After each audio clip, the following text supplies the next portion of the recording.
Hello and welcome to the Whoniverse and to a brand new video. Now Doctor Who is a show with a brilliant bit of ever-changing lore and history for even the weirdest of creatures, from an army of baked potatoes, water zombies, giant spiders, robots, and of course, who could forget this absolute gem? You've doubled with aliens. Now meet the genuine article. Okay, that one is still just absolutely terrible. Anyway, with nearly 60 years of content spread across TV, audios and comics, it's a lot more than just a little show. Something I love exploring in my History of Doctor Who series is the often forgotten origins of the monsters and what they've been up to. Now at the moment I'm working on a lot of stuff that I'm not quite ready to show just yet, so for the time being I've made this little video peeking at a not often looked at alien species called the Macra. I've had a few appearances throughout the show and I've changed quite a bit in terms of ability and their looks. It's a little bit random, but why not? It's time to give them their time to shine. The Macra are a race of giant crustaceans resembling crabs with their huge claws and eyes on stalks. The sapient species of Macra were larger than humans, able to hold a human in one claw. They were stocky in build with a second smaller set of claws beneath their mouth and were a dark murky brown colour. They were also covered in a layer of hairs. The sapient Macra were an ancient race with a large empire, however their home planet was colonised by humans in the far future, threatening their way of life. The Macra possessed the ability to hypnotise humans and used this to their advantage, the human colonists becoming a mining workforce. The hypnotised workers were then sent into the mines, farming the planet for its natural gases that the Macra used to rejuvenate themselves and feed.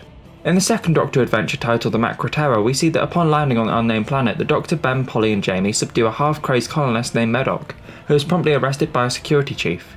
The travellers are escorted by Chief Ola to a colony which refines the Macra's poison gas. The Doctor, troubled by the colony's forced celebrations, remained unconvinced by the promises of the colony's pilot, and well wishes of the mysterious controller who appears on a monitor as a still image to welcome the colony's guests. Later, the pilot is told by the controller to hypnotise their guests so that they will become workers for the mines. Jamie resists, but Ben succumbs to the brainwashing. The Doctor is then arrested alongside Jamie when he disables the hypnosis equipment after snapping Polly out of her trance. The pilot is forced to request the controller to reveal his true face, at the Doctor's insistence, after being revealed to be subject to hypnosis himself, with the group seeing an aged and terrified old man killed by the Macra, the controller's true identity. The briefly disturbed pilot regains his composure and orders the immediate arrest of the Doctor's group, with the Doctor, Polly and Jamie sentenced to hard labour in the most treacherous part of the mine. Medoc was also sent there as a life sentence after reconditioning failed, warns that the area has a high mortality rate. Jamie and Medoc escape, but the latter is seized by a Macra claw and dragged away to his death. Jamie then comes face to face with a giant Macra, which seems to be sleeping until there is a burst of deadly gas which rejuvenates the creature.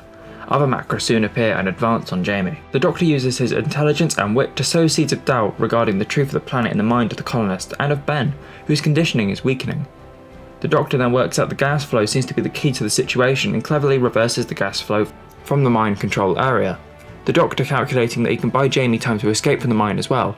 The improved oxygen flow weakens the Macra, enabling Jamie to escape. The Doctor and Polly invade the control area and find it overrun with Macra. The Doctor, realising the Macra need the gas to survive and have brainwashed the colonists into serving their needs, the Macra give Olaf full authority to place the Doctor, the pilot, Polly and Jamie in an area of the mine where a mixture of combustible gases will shortly explode. Ben, who has finally broken conditioning, frees them and some manipulation of the gas pipes sends the combustible mixture to the control centre, when the gas explodes, resulting in the death of the Macra. The Doctor's group remain a bit longer as the colony celebrates their freedom, while declaring a holiday in their honour. However, after billions of years, the Macra survived, albeit with an evolutionary decline. The 10th Doctor found them on the distant planet in the year 500,053,000 on New Earth in the episode Gridlock. These were the Macra as predators, making the most out of the conditions and waste of the society who lived above the Macra, were like pests or an infestation.